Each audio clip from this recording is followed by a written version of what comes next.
Dear friends, I know it has been quite a while, but I shall make amends. Let us contrast and excel in English through Antithesis Part II. The prerequisite for watching Part 2 video is to first watch Part 1. Let us jump straight away into some practical advice. How to use antithesis in writing. To use antithesis to the greatest effect, you may follow these tips. Focus on contrast. Think of places in your writing that would benefit from comparing two contrasting ideas. Is there a character who is battling two conflicting emotions? Is there a setting that embodies opposing attributes? The two concepts don't need to be exact opposites, like light and dark, but should be different and distinct, like, say, excitement and frustration. Read it out loud. When working with a parallel structure, you want the rhythm of each piece to be as similar as possible. If you're stuck, try reading the line aloud and hearing where the syllables don't match up. The parallel structure of antithesis doesn't need to be exact, but the closer the two are in structure, the more rhythmic the antithesis will sound. Use it sparingly.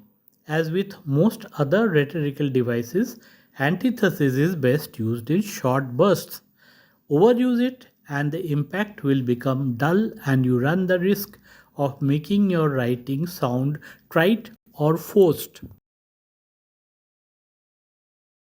Welcome to my YouTube channel, English Remastered. Let us rediscover the intricacies and nuances of the English language and prepare to be amazed.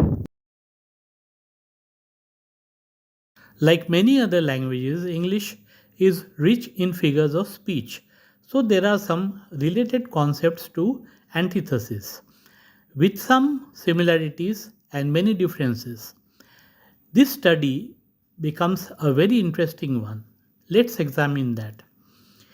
Antithesis, juxtaposition, and parallelism are closely related literary devices that overlap. Just as you can learn the qualities of two contrary ideas through antithesis, learning the differences between these three devices will help you understand each one individually. Juxtaposition involves placing two things next to each other to highlight their differences. It can refer to various contrasts, not necessarily direct opposites. Continuing with juxtaposition, for example, placing a serene landscape next to a chaotic, stormy one highlights their differences. Antithesis is a specific type of juxtaposition that uses direct opposites to emphasize their contrast. To create antithesis from the landscape example, we would use direct opposites like sunshine and darkness or peace and war, not just different types of scenery. Other forms of juxtaposition include foils, which are differences between specific characters such as Sherlock Holmes oblique Dr. Watson, and oxymorons, seemingly illogical expressions that use contradictory words. The next concept related to antithesis is parallelism. Parallelism involves syntax, which is the arrangement of words and phrases. Put simply, it's two or more clauses that have the same grammatical structure. For example, the expression hope for the best, prepare for the worst uses a parallel structure, where the grammatical pattern of the verbs hope and prepare repeat in both parts of the sentence. The difference between antithesis and parallelism is that parallelism does not have to deal with opposites, while antithesis does. For example, he likes to sing, write, and dance is an example of parallelism without opposites. Continuing with parallelism, Antithesis refers to a statement's content and structure, whereas parallelism is just a structure. Here's a helpful tip. Antithesis statements can also use parallelism as demonstrated in the Martin Luther King Jr.'s quote below. We must learn to live together as brothers or perish together as fools. Please refer Antithesis Part 1 for more details on this speech. This technique enhances the contrast between ideas, making the message more powerful and memorable. The next related concept is oxymoron. You may wish to refer to my earlier video on oxymorons. An oxymoron is a figure of speech that combines two contradictory words with opposing meanings. While antithesis contrasts two direct opposites to highlight differences, an oxymoron does this within a single word, phrase, or expression. For example, thunderous silence or bittersweet both blend opposing terms into one concept, similar to how antithesis brings contrasting ideas together. The key difference is that oxymorons typically involve just two concepts, while antithesis can deal with larger ideas or phrases. Now we come to another related concept, that is paradox. A paradox is a literary device that seems to contradict itself but reveals a deeper truth, theme, or sometimes humor. While antithesis contrasts two opposing ideas, a paradox often combines opposing elements to challenge conventional thinking and create complexity. For example, less is more may seem contradictory, but it highlights the value of simplicity. Like antithesis, a paradox pairs contradictory elements but tends to provoke deeper thought and reflection rather than just emphasizing differences.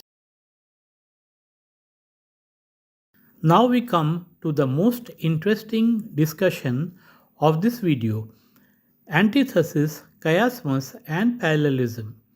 Parallelism, sometimes called parallel structure or parallel construction, is the repetition of grammatical structures in a piece of writing in order to create a balanced, harmonious effect. Parallelism requires only the repeated grammatical structure, while antithesis uses the content. You can't set up opposing concepts by only using the structure. Here is an example. They have plundered our seas, ravaged our coasts, burnt our towns, all while caring for their own oceans and cities. The beginning of this statement repeats the same structure while changing the verbs and nouns. It doesn't create a contrast between each clause or suggest any form of opposition. That's the key difference between other forms of parallelism and antithesis. Parallelism doesn't need to present opposites, but antithesis is all about the opposites. If a similar phrase was written using antitheses, it might read something like this: They have plundered our seas, but they have nurtured their seas. They ravished our coasts. They cared for their own. They burnt our towns while they built their cities. In the antithesis version, each clause is juxtaposed with another concept to create impact. Try reading both versions aloud. To complete this interesting discussion, we finally discuss chiasmus. While antithesis is parallelism, not all parallelism is antithesis. For example, chiasmus is also a form of parallelism. Chiasmus is a rhetorical device where the grammatical structure or concepts of the first half of a sentence are inverted in the second half, creating a crosswise pattern. It adds rhythm, balances contrasting ideas, and makes statements highly memorable. In fact, it's sometimes described as an inverted parallelism and happens when word order or grammatical structure is reversed in two phrases. For example, the phrase, Do I love you because you're stunningly attractive? or "Are you stunningly attractive because I love you?" qualifies as a parallelism and a chiasmus, but there is no opposition, so it's not an antithesis. So let's wrap up antithesis. Blending humor with contrast. I used to be indecisive, but now I am not so sure. Antithesis similes. Antithesis similes pair opposites in a comparison to emphasize contrast or irony. They often reveal surprising truths or highlight contradictions. She was as loyal as a traitor with a smile.